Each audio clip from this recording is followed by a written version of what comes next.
주께서 구원받는 사람을 더하게 하시는 교회. 다시 한번 시작. 주께서 구원받는 사람을 더하게 하시는 교회. 여러분 2026년은 우리 교회 표입니다.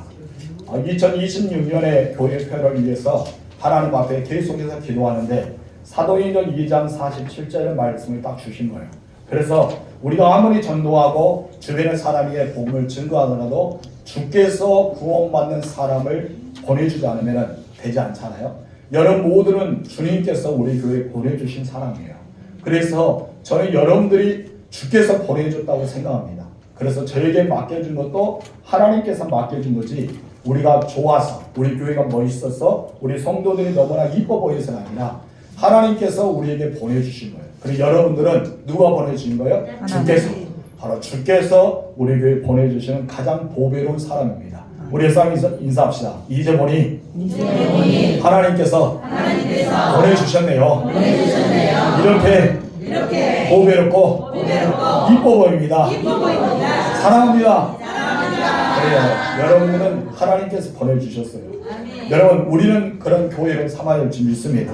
그렇게 어떻게 하면은 주께서 구원받는 사람을 더하게 하는 교회가 될 수 있을까요? 그것은 복음의 열매입니다.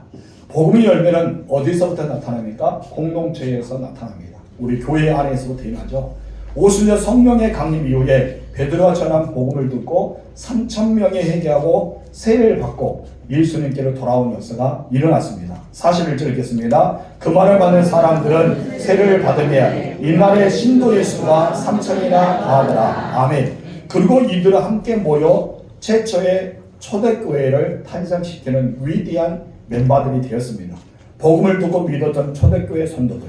이 사람들의 믿음은 개인적인 고백으로 끝난 것이 아니라 주변의 사람들에게 복음을 증거하고 삶으로 복음이 무엇인가를 증거하는 공동체로 변화되기 시작했던 것을 보게 됩니다. 오늘 본문의 말씀은 짧지만은 아주 생생하게 초대교회 핵심의 모습에 대해서 우리에게 잘 보여주고 있습니다.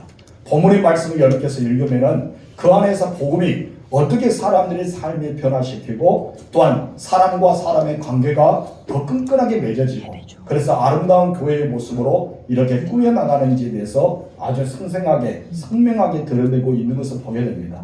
이 시간 여러분께서 하나님이 기뻐하는 교회 그리고 살아있는 공동체의 모습 이것을 우리는 도전받았으면 좋겠습니다.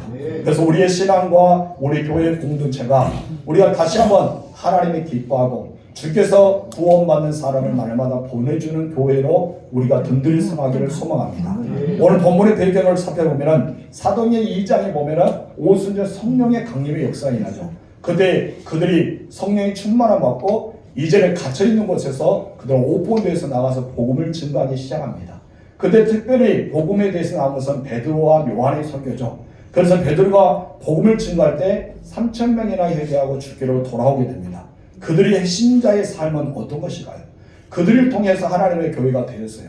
120명의 그것을 성령 강림의 역사가 일어났던 그 체험했던 사람이 아니라 3,000명의 믿는 사람이 더함으로써 그들이 온전하게 변화되고 그들이 교회다운 교회되는 생활을 할 때 여러분 엄청나게 달라진 것을 보게 됩니다. 그들은 새롭게 믿게 된 사람이 아니라 삶의 중심으로 바뀌었습니다. 공동체 안에서 변화되어서 이제 살아있는 교회로 움직이는 공동체가 되었던 겁니다. 우리가 보면은 지금 이제 예전에 초대교회는 건물이 없었죠. 그래서 건물이 없이 그들은 교회가 성도들이었습니다. 그러다가 이제 교황이 생기면서 로마에서부터 시작해서 이제 이 교회가 탄생하게 되고 이 교회가 지어서 모이는 아마도 예배 중심의 교회가 되었지만은 그 전에는 바로 삶의 중심의 교회가 되었습니다. 그래서 성경을 보면은 사도의 가르침을 받고 삶에 나가서 말씀대로 살아갈 때 하나님의 놀라운 역사가 일어났던 것을 우리가 보게 되죠. 여러분 그렇기 때문에 우리 교회는 이렇게 건물로서의 교회가 아니라 여러분 한 사람 한 사람이 살아 움직이는 바로 유기체적인 교회라는 것을 잊지 마셔야 합니다. 이것이 바로 참 그리스도인이에요. 여러분께서 예수 믿는 사람의 모습이 그냥 갇혀있는 것이 아니라 여러분 삶 속에서 예수님을 증거하는 삶이 나타날 줄 믿습니다. 그것이 바로 교회의 본질이거든요. 여러분 말씀과 또한 교제와 예배와 기도, 나눔과 찬송, 전도 이것이 바로 모든 영역에서 자연스럽게 서로 연결한 것이 바로 신앙생활이라고 할 수가 있습니다. 그렇다면 어떻게 해서 주께서 구원받는 사람을 날마다 더하게 하셨을까요? 우리 첫 번째 다 같이 읽어봅시다. 시작. 말씀에 붙드는 공동체. 가장 중요한 것은 무엇입니까? 말씀입니다. 이 세상은 무엇을 창조하였습니까? 말씀이에요. 예수님이 이 땅에 오셨는데 어떻게 오셨습니까? 말씀이 육신이 되어 이 땅에 오셨다고 합니다. 하나님은 메시아에 대한 약속에 말씀을 하셨고 예수님 그 말씀대로 이 땅에 사셨고 다시 예수님께서 말씀을 약속하시고 공중으로 승천하셨습니다. 그리고 예수님의 말씀하신 대로 이 땅에 재림하실 겁니다. 우리는 말씀을 믿는 신앙을 갖고 있습니다. 그렇기 때문에 우리는 말씀을 읽고 묵상하고 늘 말씀대로 살아가는 공동체가 돼야 돼요. 42절 말씀 시작. 그들이 사도의 가르침을 받아. 초대교회의 모습은 말씀을 배우는 헌신적인 사람입니다. 말씀 배우면서 헌신이 되지 않으면 될 수 없습니다. 왜냐하면 말씀과 나를 부딪히면서 내 삶을 변화시키기 때문입니다. 이들은 사도의 가르침을 받아서 예수 그리스도의 삶은 어떤 것인지 또 예수님이 왜 이 땅에 오셔서 어떠한 말씀의 삶을 사셨는지 그리고 십자가의 죽음과 부활, 재림에 대한 것을 사도들로부터 받았다는 것이죠. 그래서 신앙은 지식이 아닙니다. 그럼 무엇입니까? 삶입니다. 신앙은 무엇이라고요? 지식이 아니라 삶이다. 우리가 삶 인사합시다. 신앙은 지식이 아니라 삶입니다. 그래요. 그렇기 때문에 우리는 신앙은 지식으로 갖고 있기 때문에 많은 사람이 교만하게 되고 어떤 사람들은 누구를 탓하게 되고 그럽니다. 그러나 삶 속에 우리가 말씀의 은혜 가운데 신앙이 나타나면은 바로 믿는 자가 더하는 은혜가 임하게 되는 것입니다. 삶으로 드러나는 신앙. 그래서 바로 말씀의 뿌리가 있기 때문에 흔들리지 않습니다. 여러분 하나님 말씀 중심으로 섰을 때 우리 모든 교회 공동체가 건강하게 든든히 서 있다는 사실을 기억하시기 바랍니다. 여러분 말씀의 시작했잖아요. 그렇기 때문에 사단도 무엇으로 유혹합니까? 말씀으로 유혹합니다. 그래서 그럴듯한 말씀으로 유혹해서 하나님의 사람을 넘어뜨리게 합니다. 그럼 우리가 말씀 안에 중심을 잡고 있다면 이 말씀에 확신하게 거한다면 어떠한 공격에도 우리는 든든히 설 수 있는 바로 공동체가 되기 때문입니다. 여러분 말씀은요 혼자 듣는 것이 아닙니다. 함께 나누고 배우는 자리로 우리는 더 풍성하게 연결됩니다. 그래서 이들은 사도의 가르침을 받았고 그냥 끝난 것이 아니라 무엇을 했습니까? 바로 성도들의 교제를 나눴어요. 이 성도들의 교제가 무엇이냐면 자기들이 좋아하는 그냥 이야기한 것이 아니라 말씀을 내가 가지고 세상에 나갔더니 이런 역사가 일어났다는 것을 성령으로 교제를 나눈 거예요. 그래서 여기서 교제는 성령의 교제입니다. 무엇으로? 말씀으로 행동을 옮겼더니 이런 결과가 일어났다. 이 교제를 하는 거예요. 그래서 여러분 우리는 그런 교제가 풍성히 나타나야 돼요. 그래서 이것을 우리는 무엇입니까? 간증이라죠. 나의 간증. 어떤 것입니까? 내가 기도해서 응답받는 간증이 아니라 내가 주일날 말씀을 듣고 수요일날 말씀을 듣고 내가 삶을 옮겼더니 이런 열매가 있다. 이것을 알리는 거예요. 이것이 바로 초대교회의 말씀을 서로간에 나눔의 공동체가 되었다는 것입니다. 그럴 때 하나님께서는 주께서 구원받는 사람을 더하게 하십니다.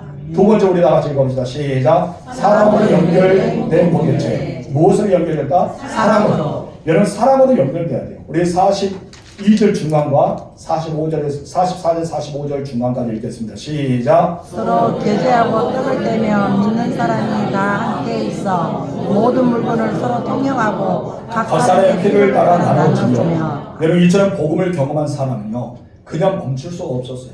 여러분 무엇인가 주고 싶은 마음이 생깁니다. 그래서 이것을 가르쳐 변화라죠. 그 중에 우리가 복음서에 보면은 예수님 만나면서 변화되면서 주고 싶은 마음이 생기는 사람을 대표적으로 키가 작은 사람 그리고 많은 부자였다. 사람에게 미움을 받았던 사람을 초기하는데 누굽니까? 삭개오죠. 삭개오가 예수를 만나고 나서 가장 먼저 변화된 것은 무엇이죠? 주는 거예요. 나의 것을 주겠다. 이웃에게 주겠다라고만 합니다. 부자 청년이 예수님 앞에서 어떻게 하면 영생을 얻을 수 있습니까? 라고 물어봅니다. 그때 예수님께서 말씀을 다 지켰냐 했더니 나는 어렸을 때부터 지켰나이다 라고 합니다. 무엇이 부족합니까? 라고 예수님께 물어볼 때 예수님께 부자 청년은 무엇입니까? 너의 재물을 팔아서 가난한 자에게 나눠주라 라고 말합니다. 이 부자는 어떻게 합니까? 네 그러겠습니다 한 것이 아니라 여러분 부자가 재물이 많아서 근심하고 돌아갔다라고 합니다. 여러분 우리가 예수님을 믿고 영접하고 복음의 은혜를 경험한 사람은 어떤 사람입니까? 서로에게 관심을 갖습니다. 나에게 관심이 아니라 이제 다른 사람에게 관심을 갖게 됩니다. 서로를 돌보게 되고 가진 것을 나누게 되고 함께 식당하고 함께 교제한 거예요. 그래서 여러분 단순히 침묵이 아니라 성령 안에서 이루어지는 사랑의 실천이라고 볼 수 있습니다. 여러분, 이것은 우리가 예수 믿어서 나 혼자 신앙생활에서 벗어나야 됩니다. 여러분, 우리는 함께하는 사람, 조그마한 공동체 안에서 작은 몇몇 사람이 모이는 데서 그치지 않고 더 넓어져야 됩니다. 그래서 우리 교회 모든 성도들 품고 함께 즐거워하면서 함께 교제할 때 하나님의 나라는 더 세워지고 우리 교회 공동체는 더 든든히 서갈 수가 있는 것입니다. 그렇기 때문에 우리는 서로 간에 하나의 배를 탔어요. 그렇죠? 우리 모두는 한 배를 탔습니다. 이 배는 무엇입니까? 구원의 방주랍니다. 옛날 우리 어렸을 때 우리가 여름 성경할 때 많이 불렀잖아요. 나는 구원의 열차 탔다. 구원의 방주를 탔다. 우리는 함께 구원의 방주를 타고 함께 합니다. 그럴 때 우리는 서로 간에 사랑하고 서로 간에 배려하고 서로 간에 섬길 수 있는 그런 사람이 돼야 돼. 그래서 우리는 나 혼자 신앙생활하는 것이 아니라 몇몇 사람이 모여서 신앙생활하는 것이 아니라 우리는 모두가 함께 간다고 생각하면서 모두를 소중히 여겨야 될 줄 믿습니다. 여러분 몸에서 가장 많이 사용하고 있는 것이 무엇입니까? 늘 머리겠죠. 때로는 또 어디입니까? 눈일 수도 있고 입일 수도 있고 귀일 수도 있습니다. 손가락일 수도 있고 발일 수도 있습니다. 이것을 많이 사용한다 해서 이것만 소중히 여기면 안 되잖아요. 그러죠? 내 안에 내가 모르는 오장육부가 있고 내 안에 폐가 있고 심장이 있고 위가 있고 수많은 것이 있습니다. 이것이 너무나 소중합니다. 근데 사람들은 보이는 것만 중요시 여기기 때문에 보이는 사람, 몇몇 사람과만이 생각할 때가 있다는 것이죠. 그런데 사도행전 교회는 어떠합니까? 주께서 날마다 구원받은 사람을 더하게 하시는 교회들은 몇몇 사람 아니라 모든 사람이 함께 그 길을 걸어갔습니다. 여러분들은 함께 신앙생활은 여러분이 되시길 바랍니다. 진정한 신앙생활은요, 나에게서 구원이 어디로 갑니까? 다른 사람에게로 확장되는 역사가 일어납니다. 그래서 나에게서 타인으로 우리는 이런 삶을 살아가요. 그래서 이것은 무엇이냐면 나눔이랍니다. 이것은 자발적이고 기쁨에서 나눈 것이라는 것을 잊지 마시기 바랍니다. 오늘날 교회도 세상을 감동시킬 수 있는 것이 무엇일까요? 바로 말씀을 신실하게 지키고 또 중요하지만 사랑입니다.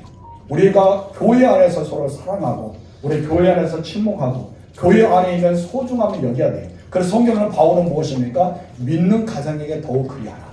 우리는 믿는 가정에 더욱 그리하는 것은 서로 간의 성도들 도우라는 거예요. 여러분, 이 세상은 환란이 심하죠. 밖에 다 있습니다. 예수 믿는 사람으로 조롱을 받을 수 있습니다. 그럴수록 우리가 안에서 서로 간 조롱하고 비난하고 서로 간에 싸우면 어떻게 해요? 여러분, 세상에도 그런 치인데 교회 안에서 그러면은 어떻게 됩니까? 너무나 힘들지 않을까요? 세상에서 우리는 핍박받고 조롱받고 교회 다닌다고 그렇게 비방 들은다면은 여기 안에서 뭐 해야 돼요? 천국이 돼야 되잖아요. 여기 안에서 행복이 돼야 돼요. 여러분이 직장생활하고 사업을 하면서 밖에 나갔습니다. 힘들게 하고 집에 돌아왔는데 집에서까지 마음 불편하면 집에 오고 싶어요? 안 오고 싶어요? 안 오고 싶겠죠. 당연합니다. 우리도 그런 교회를 만들어야 됩니다. 밖에서 세상 사람들에게 치닫고 힘든 상황 가운데 있으면 이곳에서 따뜻한 사랑을 느끼며 따뜻한 온기를 느끼고 다른 간에 서로 간의 사랑의 공동체가 이루어질 줄 믿습니다. 바로 이것이 바로 어떤 것이다? 사랑으로 연결된 공동체다. 그럴 때 어떠한 일을 한다? 주께서 구원받는 사람을 더하게 하시는 교회가 될 수 있다. 세 번째 다 같이 시작. 예배와 기쁨이 넘치는 공동체. 46절 47절 읽겠습니다. 시작. 날마다 마음을 같이하여 성전에 모이기를 힘쓰고 하나님을 찬미하며 또 백성에게 칭송을 받으니. 아멘. 첫 교회는요, 예배 중심적인 교회였습니다. 그래서 성전은 모이기를 힘썼고요, 집에서 떡을 떼면서 하나님을 찬미하는 역사가 일어납니다. 그리고 예배는 삶의 기쁨으로 연결되었습니다. 그들의 모습 속에는 늘 기쁨이 있었어요. 늘 즐거움이 있었어요. 그래서 세상 사람들이요, 그것을 보면서 다르다는 것을 느끼기 때문에 사람들은 어떻습니까? 친송하였습니다. 그들을 칭찬하고 그들을 존귀하게 여겼습니다. 그것이 바로 교회의 모습이거든요. 우리가 그런 삶을 살아야 됩니다. 여러분, 교회 안에서 신앙을 열심히 가지고 있는 것이 아니라 밖에서 생활 가운데 우리가 믿음의 공동체로 옮겨져야 된다는 것입니다. 예배는요, 단지 형식이 아닙니다. 우리의 삶과 우리의 마음을 변화시키는 중심이 되어야 됩니다. 그래서 우리는 기쁨이 회복돼야 되고요, 감사가 넘쳐야 되고, 우리는 이런 모습 속에서 하나님 영광 받으시는 삶을 살아가는 그런 예배 중심적인 삶의 변화시키는 중심적으로 살아갈 줄 믿습니다. 여러분, 그렇다면 어떻게 하면 부흥이 일어날 수 있을까요? 그것은 다른 것이 아닙니다. 우리 47절 중간 읽겠습니다. 시작. 주께서 주께서 구원받은 사람을 날마다 더하게 하시니. 맞습니다. 주께서 구원받은 사람을 보내주셔야 돼요. 하나님이 보내주지 않으면 되지 않습니다. 살아있는 공동체는 생명의 역사가 일어납니다. 전도는 프로그램이 아닙니다.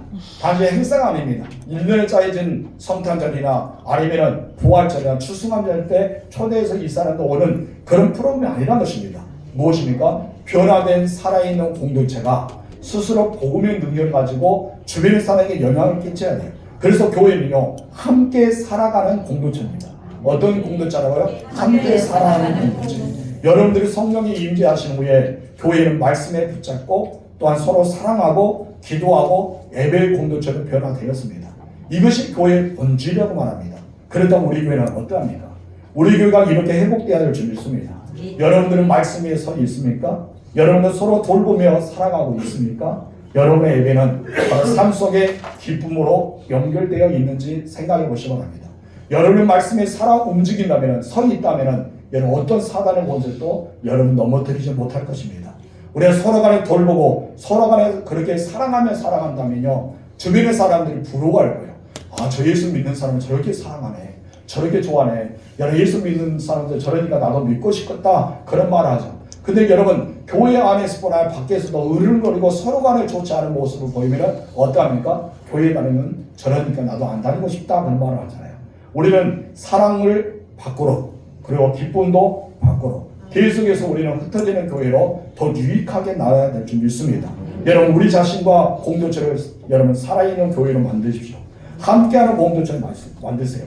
그럴 때 어떡합니까? 주께서 구원받는 사람을 더하게 하시는 교회가 될 수가 있습니다. 여러분 정리합니다. 사도의 가르침을 받았던 것처럼 목회자의 가르침을 받는 여러분 되시기 바랍니다. 성도들의 성도의 교제, 바로 간증의 교제를 나누는 공동체가 되시기 바랍니다. 사랑을 실천하세요. 우리 여사님 선수 사랑합니다. 사랑합니다. 그때 뭐라 해야 돼요? 말로만 해야 되겠죠. 사랑합니다. 뭐 해야 돼요? 말로만. 그럼 어떻게 해야 돼요? 말로만 아니라 진짜 사랑이 보여줘야 되겠죠. 우리는 사랑의 공동체가 돼야 돼요. 여러분 우리는 그런 관계가 맺어야 줄 믿습니다. 그리고 이 성전에서 모이고, 그리고 기도하기 쓰고 하나님을 찬미하고, 또 우리는 온 백성에게 무엇을 해야 됩니까? 칭송받아야 돼요. 여러분 마을에서 여러분을 칭찬받아야 돼요. 아멘이십니까? 여러분 직장에서 여러분을 칭찬해야 돼요. 우리는 칭찬받는 자격이 있어요. 왜요? 하나님의 아들이고 하나님의 딸이기 때문에, 하나님을 믿는 사람이기 때문에 우리는 칭찬받아야 돼요. 근데 여러분도 얼굴 보니까 다 칭찬받게 생겼습니다. 앞으로도 더 칭찬받으시기 바랍니다. 그럴 때 어떡합니까? 바로 우리 교회는 반드시 주께서 구원받은 사람을 더하게 하실 줄 믿습니다. 47절 읽겠습니다. 시작. 하나님을 찬미하며 또 온 백성의 칭송을 받으니 주께서 구원받은 사람을 날마다 더하게 하시니라. 아멘. 이런 부흥의 은혜를 경험하는 여러분 되시길 주님으로 축원합니다. 기도하겠습니다. 하나님 아버지, 초대교회처럼 말씀에 헌신하고